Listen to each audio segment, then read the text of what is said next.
पहला प्रश्न। भगवान, विश्राम के लिए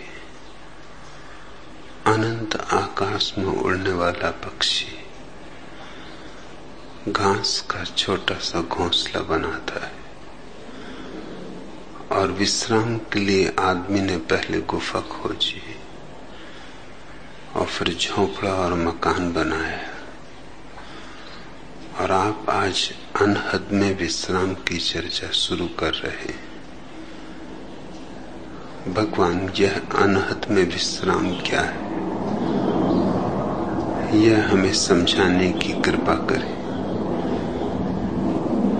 आनंद मैत्रेय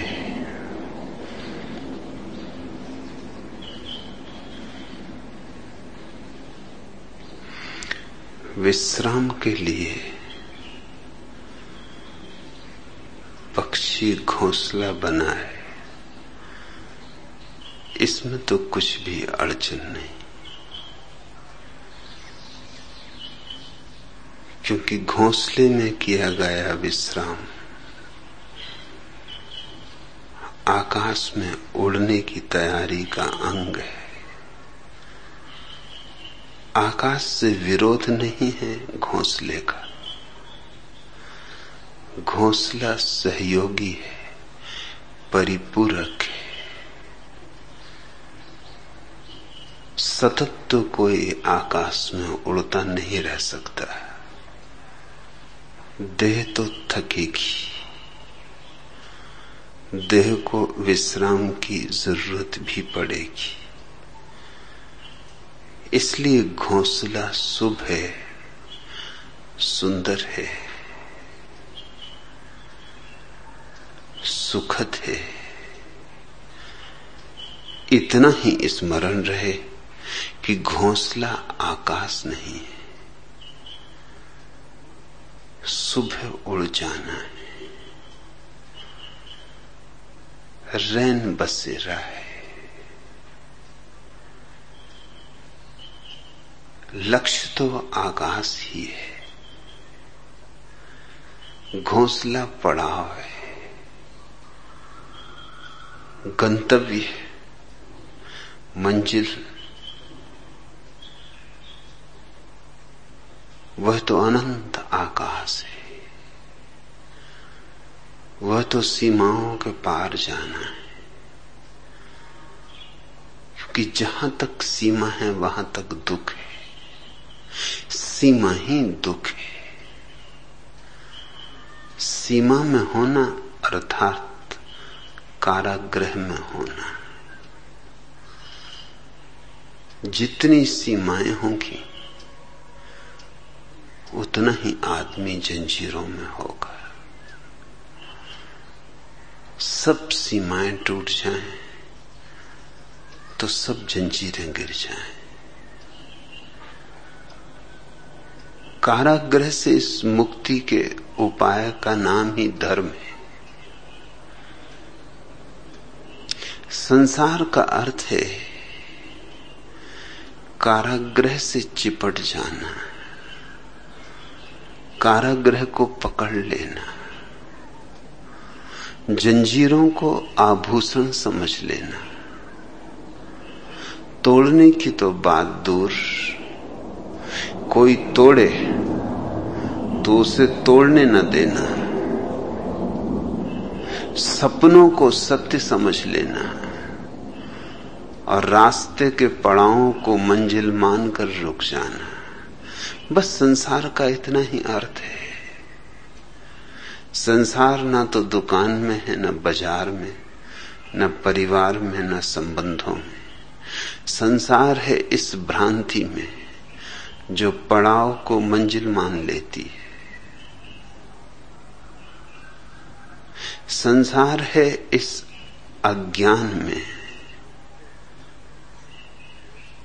जो क्षण भर के विश्राम को शाश्वत आभास बना लेता है। घोंसला बनाओ, जरूर बनाओ, सुंदर बनाओ, प्रीतिकर बनाओ, तुम्हारे सृजन की छाप हो उस पर, तुम्हारे व्यक्तित्व के हस्ताक्षर हो उस पर। फिर घोंसला हो कि झोंपड़ा हो कि मकान हो कि महल हो, अपनी सृजनात्मक ऊर्जा उसमें उंडेलो, मगर एक स्मरण कभी न चूके। सतत एक ज्योति बोध की भीतर जलती रहे। यह सराय आज नहीं कल, कल नहीं परसों, इसे छोड़कर जाना है, जाना ही पड़ेगा। तो जिसे छोड़कर जाना है उसे पकड़ना ही क्यों? रह लो, जी लो, उपयोग कर लो। आग्रह न हो, आसक्ति न हो। दो तरह के लोग हैं। एक हैं जो संसार में रहते हैं और संसार में गहन आसक्ति निर्मित कर लेते। दूसरे हैं जो संसार से भाग खड़े होते, जिनको हमने सदियों तक सन्यासी कहा है। थे वे केवल भगोड़े, उन्हें हमने पूजा है, उनकी हमने अर्चना की है, उनके लिए हमने दिए जलाए, धूप बारी,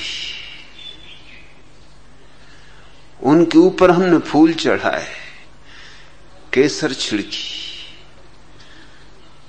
क्योंकि हमें लगा कि अपूर्व, अद्वितीय, असंभव कार्य उनने कर दिखाया है। हमसे तो छूटता नहीं और वे छोड़कर चले गए, लेकिन उनसे भी छूटा नहीं है। असल में कहीं पकड़ ना जाएं, इस डर से भाग खड़े हुए। छूटने में और छोड़ने में फर्क है। छूटना तो बोध की प्रक्रिया है, वह तो सम्यक जागरण है, उसकी सहज निष्पत्ति है। दो फकीर एक जंगल में यात्रा करते थे, गुरु और शिष्य। बूढ़ा गुरु, युवा शिष्य। युवा शिष्य बहुत हैरान था इसलिए कि ऐसी बात उसने अपने गुरु में कभी देखी ही न थी। कुछ नई ही बात हो रही थी आज। गुरु बार बार अपनी झोली में हाथ डाल के कुछ टटोल लेता था। थोड़ी देर में फिर झोली में उसका जी अटका था। शिष्य सोचता था कि क्या झोली में है आज। उसे कभी चिंतित नहीं देखा, उसे कभी झोली में बार बार झांकते नहीं देखा। आज क्या माजरा है। फिर सांझ होने लगी, सूरज ढलने लगा। वे कुएं पर हाथ मुंह धोने, थोड़ा विश्राम करने, थोड़ा कलेवा कर लेने को रुके। गुरु पानी भरने लगा। झोला उसने अपने शिष्य को दिया, कहा जरा संभाल के रखना। ऐसा भी उसने कभी कहा न था। झोला यूं ही रख देता था, न मालूम कितने घाटों पर और न मालूम कितने कुओं पर रुकना हुआ था। आज क्या बात है। उत्सुकता जगी। जब गुरु पानी भरने लगा तो शिष्य ने झांक कर झोले में देखा। सोने की एक ईंट झोले में थी। सब राज खुल गया। उसने ईंट को तो निकाल के झोले के बाहर कुएं के पार पास फेंक दिया एक गड्ढे में, और उसी वजन का एक पत्थर झोले में रख दिया। गुरु ने जल्दी से हाथ मुंह धोया, नाश्ता किया, बीच बीच में झोले पे नजर भी रखी, एक दो बार चेताया भी शिष्य को कि झोले का ख्याल रखना। शिष्य हंसा, उसने का पूरा ख्याल, आप बिल्कुल निष्फिक्र रहे, चिंता की अब कोई बात ही नहीं।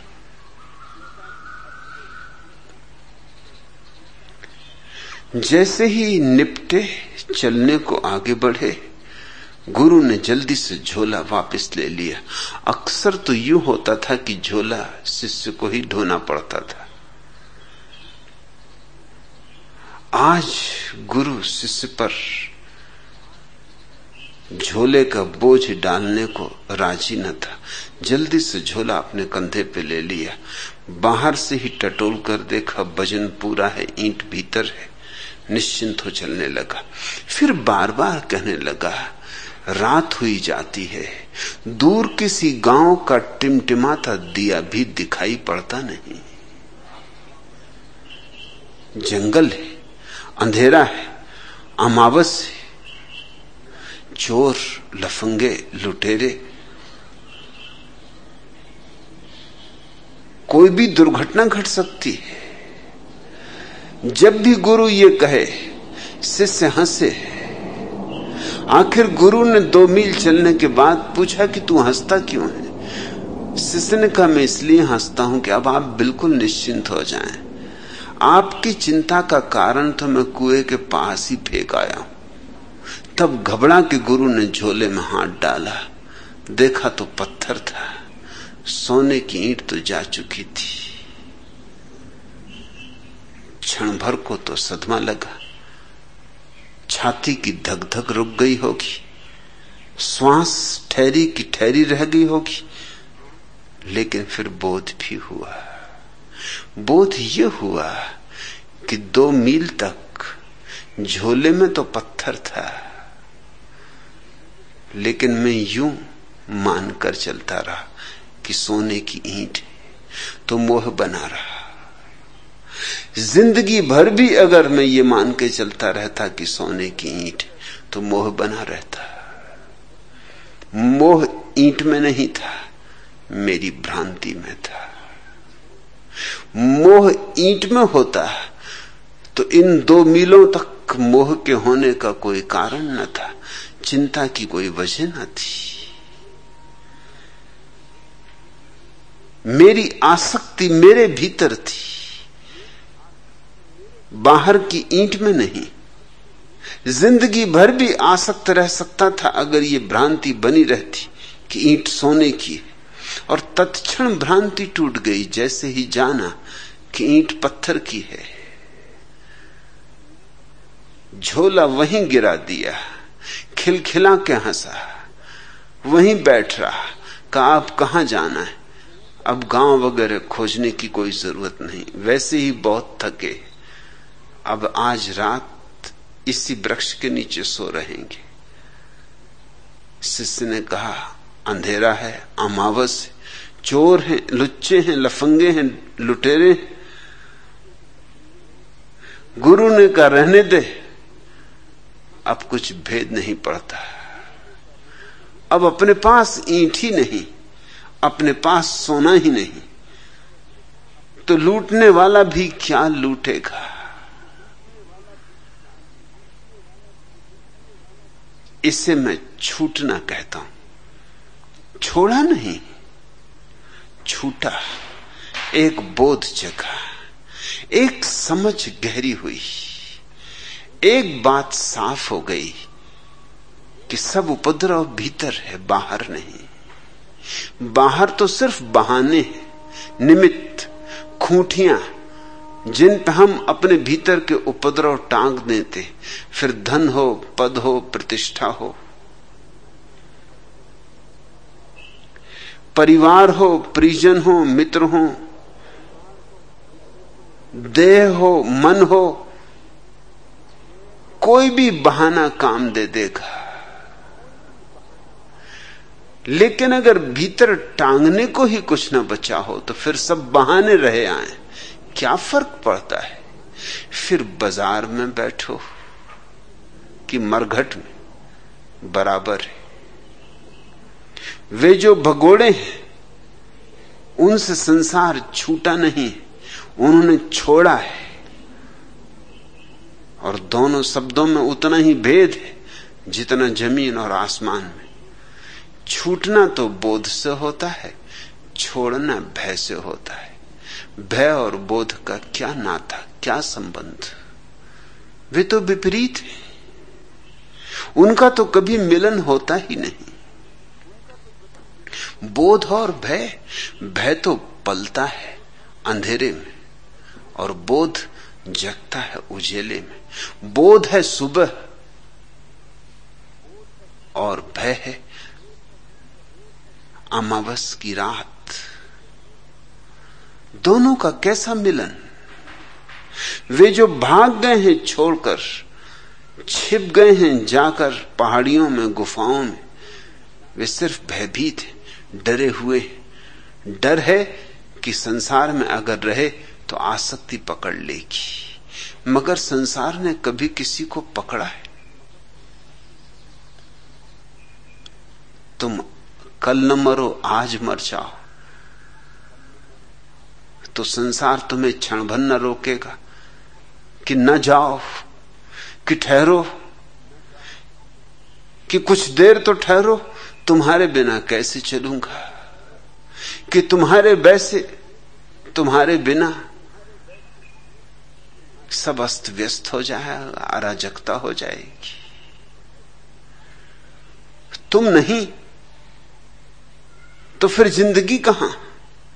रुक जाओ, ठहर जाओ थोड़ी देर और, जरा संभल लेने दो, परिपूरक खोज लेने दो, फिर चले जाना। ऐसी जल्दी क्या है? कल के मरते आज मर जाओ, संसार को क्या पड़ी है?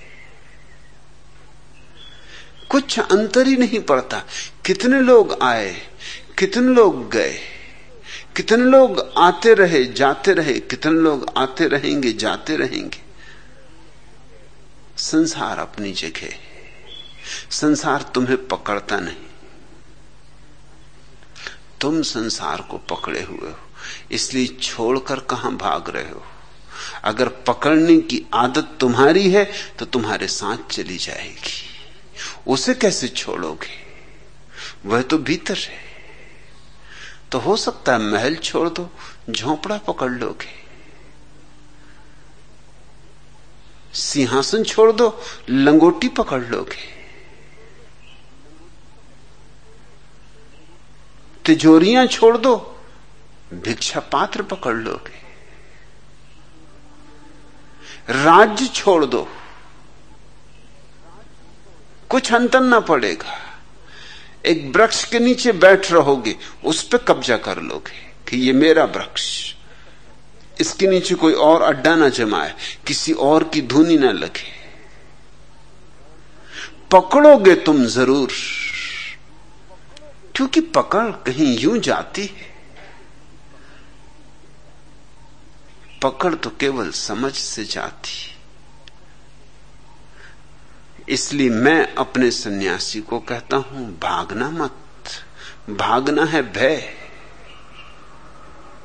और भय तो कायरता है, और कायर तो संसार भी नहीं पा सकता। सत्य को क्या खाक पाएगा? इसलिए मेरे मन में भगोड़ों के प्रति कोई आदर नहीं, कोई सम्मान नहीं। वे चाहे कितने ही बड़े भगोड़े रहे हो, और चाहे उन्होंने कितने ही लोगों को प्रभावित कर दिया हो। लोग तो अपने से विपरीत व्यक्ति से प्रभावित हो जाते। एक आदमी सिर के बल खड़ा हो जाए और भीड़ लग जाएगी। अब यूं सिर के बल खड़ा होना कोई बड़ी बात नहीं, कोई भी मूढ़ कर सकता है। सच तो यह सिवाय मूढ़ के और कौन करेगा? अगर परमात्मा को तुम्हें सिर के बल ही खड़ा करना था तो उसने सिर में टांगें उगा दी होती। परमात्मा शीर्षासन में बहुत उत्सुक नहीं।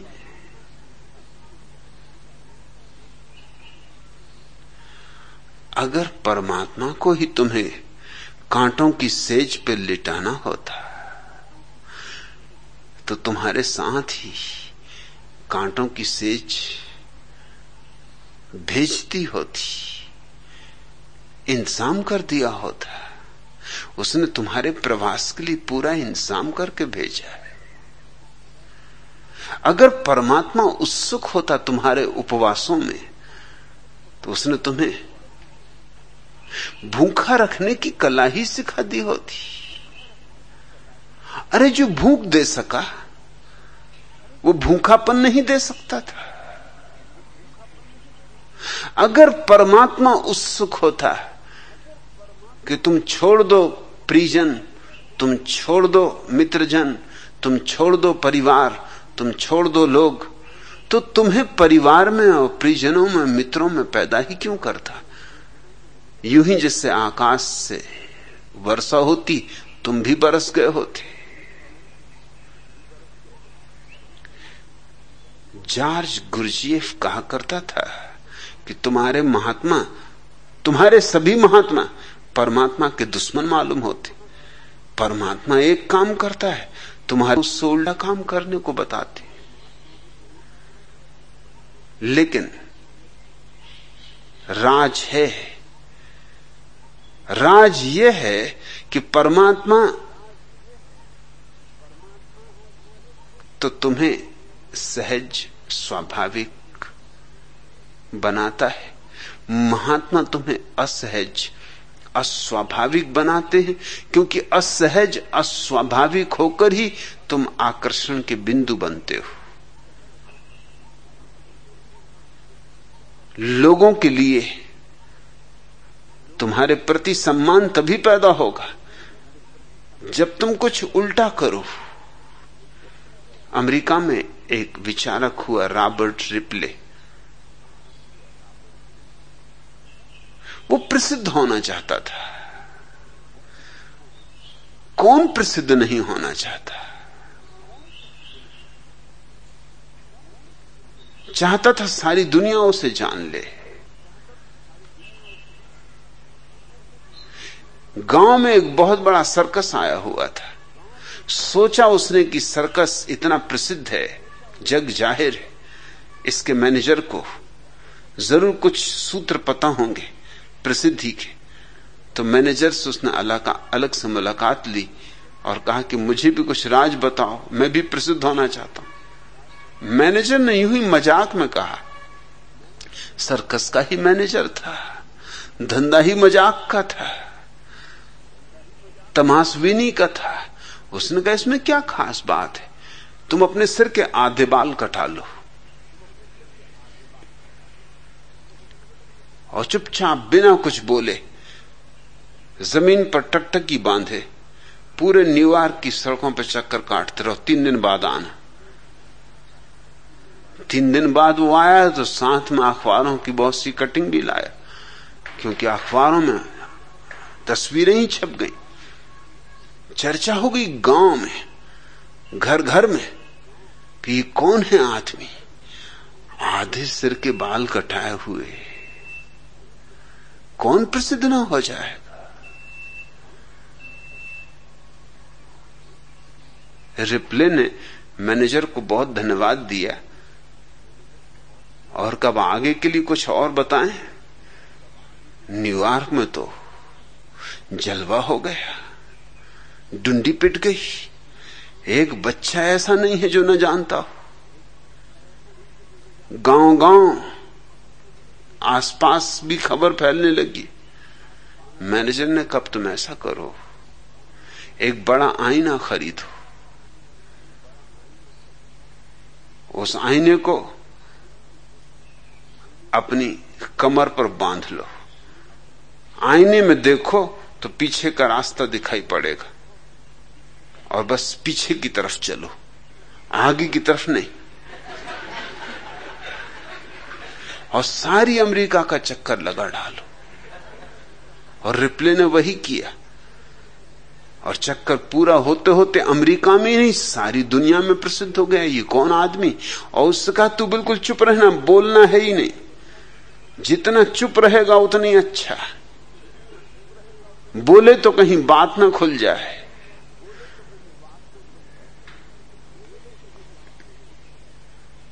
बुद्धिमान आदमी का बोलना अच्छा, बुद्धू का चुप रहना अच्छा, क्योंकि बुद्धू चुप रहे तो बुद्धिमान मालूम होता है। सो रिप्ले बिल्कुल चुप रहा, लाख लोगों ने पूछा, मुस्कुराए, कुछ कहे ही ना। अरे राज की बातें कहीं कही जा सकती, शब्दातीत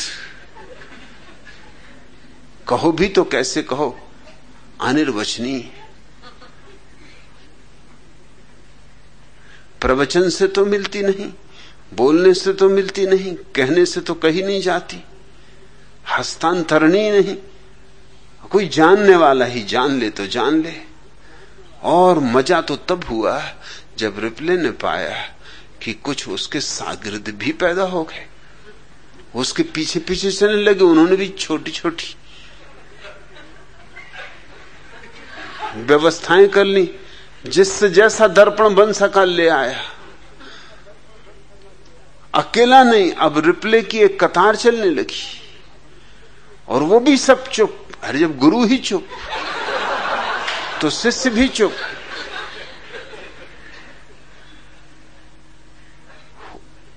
कुछ भी जो सामान्य नहीं, असामान्य है, जो स्वाभाविक नहीं है, अस्वाभाविक है, उससे लोग प्रभावित होते। लोगों को प्रभावित करना अहंकार की बड़ी गहरी अभिप्सा है। ये जो भगोड़े हैं, इनसे लोग प्रभावित हुए। इनसे प्रभावित होने का कुल कारण इतना था कि ये कुछ कर रहे थे जो अस्वाभाविक था। स्वाभाविक आदमी से कौन प्रभावित होगा? जापान का एक सम्राट सद्गुरु की तलाश कर रहा था, बहुत तलाश की, सद्गुरु न मिला सो न मिला। जो जो नाम ज्ञात थे, परिचित थे, पहचाने थे, वहां वहां गया, लेकिन तृप्ति न हुई। अपने बूढ़े वजीर से पूछा कि मैं तो युवा हूं, तुम तो बूढ़े हुए, तुम्हें तो कुछ पता होगा, कोई तो ऐसा आदमी होगा। वो बूढ़ा हंसने लगा। उसने कहा आदमी तो है, लेकिन तुम न पहचान सकोगे, क्योंकि सच्चा सद्गुरु बिल्कुल सहज स्वाभाविक होगा। उसमें कोई सींग थोड़ी निकले होते जो तुम पहचान लोगे। तुम तलाश कर रहे हो किसी उल्टे सीधे आदमी की। लोग तो मिलेंगे बहुत उल्टे सीधे, मगर जो अभी खुद ही उल्टे सीधे, वो तुम्हें क्या लाख उपाय भी करें तो मार्गदर्शन दे सकेंगे, तुम्हें भी और अस्त व्यस्त कर देंगे। तुम वैसे ही अराजक अवस्था में हो, वो तुम्हें और अराजक कर देंगे। मैं एक आदमी को जानता हूं,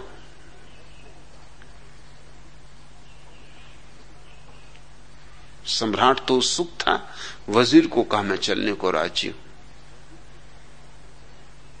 वे दोनों गए मिलने उस फकीर को। वजीर तो चरणों पर गिर पड़ा फकीर के, लेकिन सम्राट उस आदमी को देख के इस योग्य न पाया कि इसके चरणों में गिरे। आदमी बिल्कुल साधारण था और काम भी क्या कर रहा था, लकड़ियां काट रहा था। अब कहीं सद्गुरु लकड़ी काटते कि कहीं महावीर लकड़ी काटते मिल जाएं, कि बुद्ध लकड़ी काटते मिल जाएं। सद्गुरु कहीं लकड़ियां काटते। सम्राट ने अपने वजीर से कहा कि यह आदमी लकड़ियां काट रहा है, इसकी क्या खूबी है? वजीर ने कहा इसकी यही खूबी है, इसी से पूछो कि इसकी साधना क्या है। तो पूछा फकीर से कि